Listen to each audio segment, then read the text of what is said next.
Hello, my name is Klaus Niederländer. I'm the Director of Cooperatives Europe, which is the European region of the International Cooperative Alliance.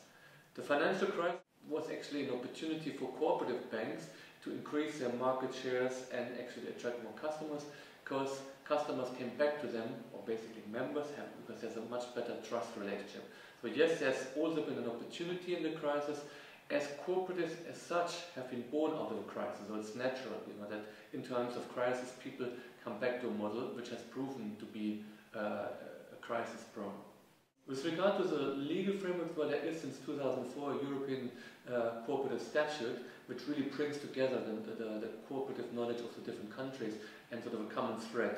At the same time, sure, there are differences between cooperative legislation around Europe. In some countries, certain sectors of cooperatives are not allowed, like the banking sector in the UK. There's a country like Denmark which doesn't have a cooperative legislation at all. In some countries they get special tax benefits because they serve a wider good.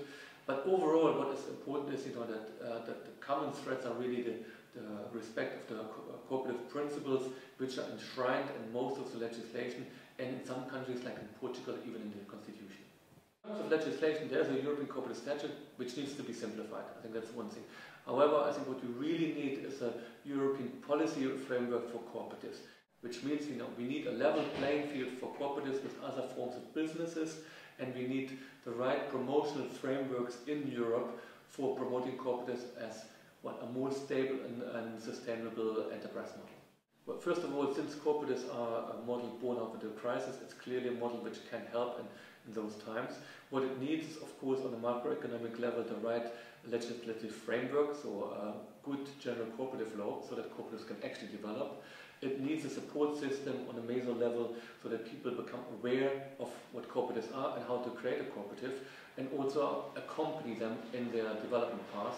And of course, for cooperative enterprises, they need the right financial and fiscal environment around.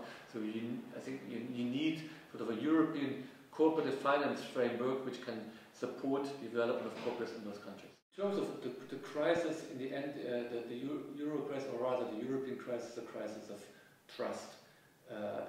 Europe at the moment is not being perceived for citizens anymore as something which is desirable, and I think that has to be overcome. That means also Europe has to make much more policies for European citizens, not just for big businesses and special interests.